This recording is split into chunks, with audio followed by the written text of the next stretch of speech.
Fishnet Bible Stories proudly presents In the Beginning. When the whole world began, God had a plan to create the heavens and the earth and make a home for man. So God began to speak. Let there be light! Darkness disappeared and all became bright. When everything separated as it should, God smiled and said, It is good. God saw water everywhere. He told the water where it needed to be. He sent some to the sky to become clouds, and he kept some on the earth to become the sea. When the water separated as it should, God smiled and said, It is good. Now the whole earth was covered with water. God told the water to move back. Land appeared with trees and plants of many colors, with vegetables, fruits, and nuts to crack. When everything separated as it should, God smiled and said, It is good. God made lights to rule the sky. During the day, the sun would shine bright. At night, the stars would sprinkle the sky, and the moon ruled the darkness and gave the land light. When everything shone where it should, God smiled and said, It is good. The seas were empty and needed life, so God made fish to swim in the water everywhere. The skies were empty and needed life, so God made the birds to swoop and fly throughout the air. When everything lived where it should, God smiled and said, It is good. Then God filled the land with all kinds of animals. They were all different sizes and shapes and definitions. Then God created the most important thing of all. God made man and woman and gave them dominion. When everyone lived where they should, God smiled and said, It is good. Then God looked over all his creation. He admired the heavens, the land, and the seas. He sat down and rested because everything was as it should be. God smiled and said, It is good. Adam and Eve. God made Adam and Eve, and they were all so happy. They were best friends who loved each other. The beautiful Garden of Eden was their home. They all trusted and celebrated one another. God said to Adam, You must understand. Do not eat the fruit of this one tree, or you will die.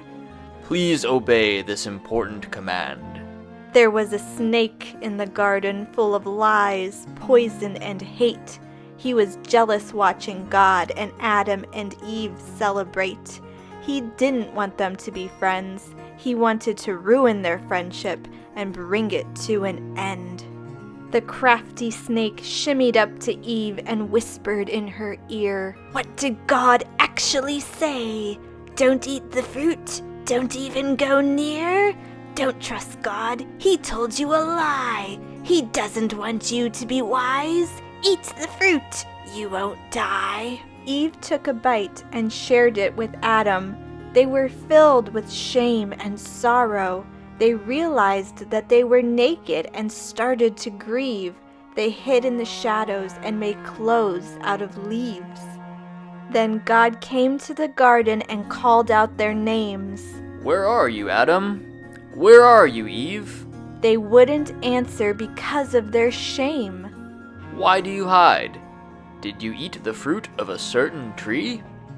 They answered, Yes, we ate the fruit of that certain tree. Adam blurted out. It was the fault of this woman you gave to me. Eve cried. It was the snake who told me lies. He promised me that I would be wise. God cursed the lying snake forever to be the lowliest of all the wildlife. The snake will crawl on its belly and eat nasty old dust all the days of its life. God and Adam and Eve could no longer celebrate. They believed the snake full of lies and poison and hate. Because they did not trust God, their lives would be very hard. From their beautiful Garden of Eden, they were barred. Now they knew that one day they would die because they believed the snake's evil lie. But God made a promise to Adam and Eve. One day a special baby would be born. He will defeat the snake once and for all, and the people will no longer mourn. Once again, people will trust God and celebrate. They will love God and love others and learn not to hate. Cain and Abel. Adam and Eve believed the lying snake, who was full of poison and hate. They disobeyed God, and from the Garden of Eden they were barred. No longer could they spend time in the garden with God and celebrate. From now on, their work would be painful and their lives would be hard. Adam and Eve had Cain, their first baby boy. Later, they had another baby named Abel. Their sons brought them great joy. With much effort, Cain farmed the land and worked the soil. Abel grazed the flocks. Both boys had lives of great toil. It was the time of the year to offer God a burnt sacrifice. Cain offered God some fruit from his field. Abel offered God the firstborn of his flock as a sacrifice. Abel's love for God was unconcealed. God was pleased with Abel's offering and gave him favor. God saw Cain's offering and was very mournful. Cain became jealous of Abel, having God's favor. Cain's blood ran hot. He was downcast and scornful. God said to Cain, Why are you downcast and filled with strife? Do what is right, and I will give you my favor as well. If you don't, sin crouches at the door to destroy your life. But you can control sin's desire. Your anger can be quelled. But Cain took Abel out into the fields where the crops loomed high. In his hot-blooded anger, he killed Abel, his brother. God asked Cain, Where is your brother?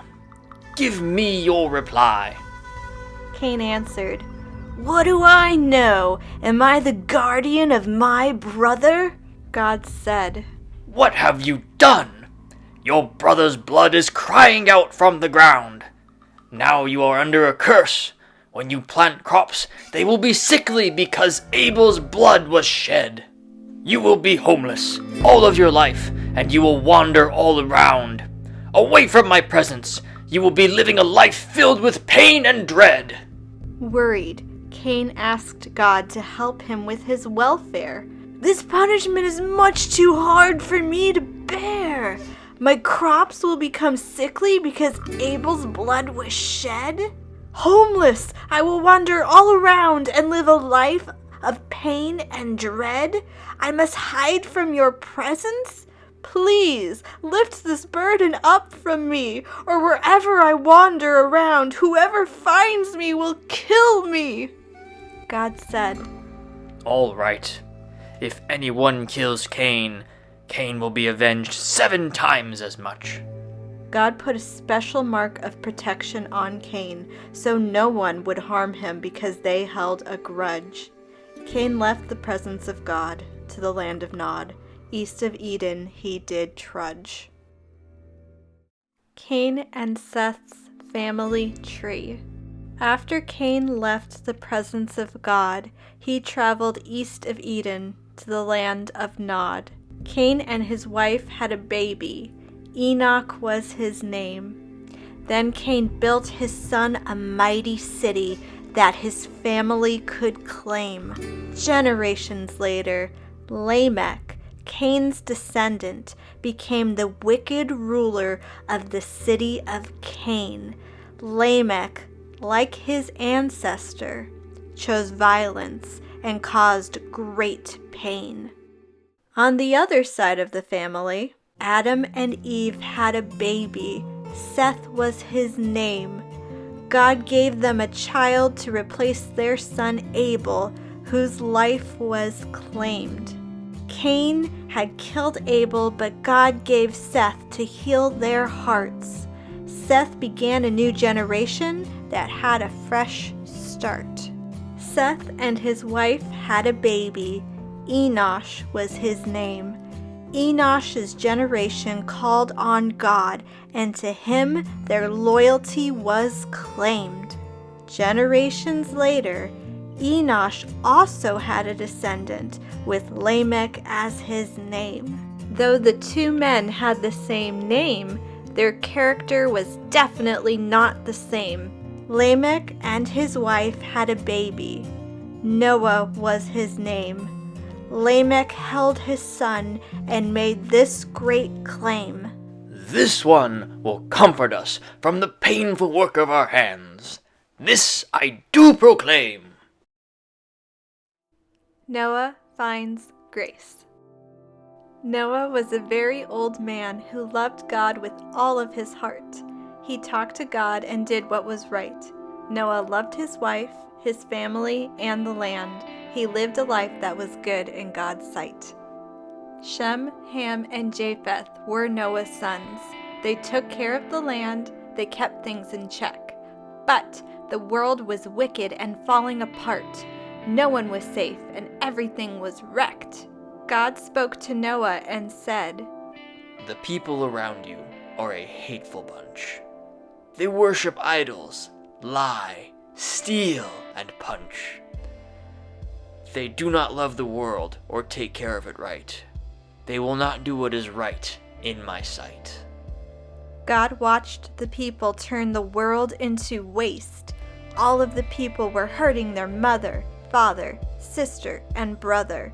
But Noah loved God, and God gave him grace. The earth was a mess, and it broke God's heart. So God spoke to Noah and gave him a plan. God said, Noah, it is time to build a huge ark. It is time for the world to get a fresh start. Noah builds the ark. Noah had to build an ark to be very long and very wide. He needed long wooden planks and tar to cover the sides. The ark will be a home for Noah, his wife, and their family. The ark will be a home for the animals that wandered the earth so free. The ark must carry all of the supplies, the food, the straw, and hay. The ark must be loaded with furniture and beds where the people could lay. Noah obeyed God and did what he was told. When the ark was finished, Noah was 600 years old. Then God said to Noah, In 7 days, the terrible rains will begin. It will rain for 40 days and 40 nights because of all the sin. But there is no need to worry. Everyone in the ark will be all right. I will watch over you. All you have to do is sit tight. God called the animals to enter the ark. They filed 2 by 2 into the ark's floor. Once everyone was settled in, God pushed the latch and locked the door. Noah and the Great Flood. The clouds clashed, and rain poured on the earth for 40 days and nights. The ark floated on the high waters. Finally, the rain stopped and the sky became bright, but the ark kept floating on the high waters. 10 months passed by, and Noah opened a window to release a raven. The raven swirled around but flew back to Noah because it couldn't find any haven.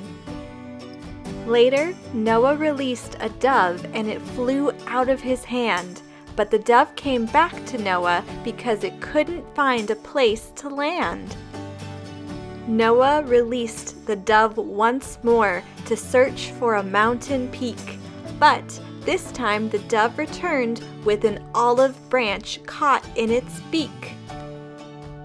Noah released the dove once more, but it didn't come back. It made it to the shore. Finally, it was time to leave the ark. The ground was dry and everyone was relieved. Noah built an altar to worship God, and the aroma made God very pleased. Have many children and be fruitful, said God as he blessed Noah, his sons, and all of their wives. the earth will never flood again. The rainbow will remind you of my promise all the days of your lives. Tower of Babel. Noah and his sons settled down. His family had many children, and they created towns. Many, many people now live in the world, but they came from the same region and spoke the same words. The people thought they were smarter than God. They were so proud, and they had no shame. They wanted glory, and they wanted fame. But they were afraid that they would be scattered. They didn't love God, so they took up the matter. Let's make ourselves famous. They would holler. We have learned to bake bricks and stack them level. We can mortar these bricks to make a large tower. We can build this tower to reach the heavens. The city of Babylonia was on a large plain. Flat land is a good place to build a large tower. While the people were busy with their building campaign, God watched them during their working hours. God saw that the people didn't love him.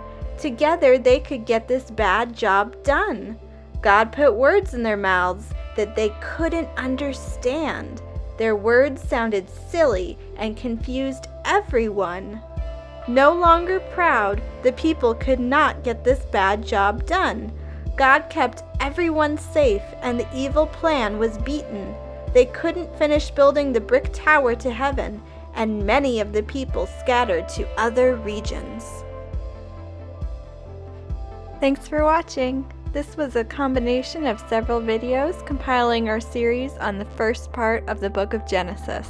Please give us a like if you enjoyed it. Don't forget to subscribe and check out our other Bible story videos. Bye!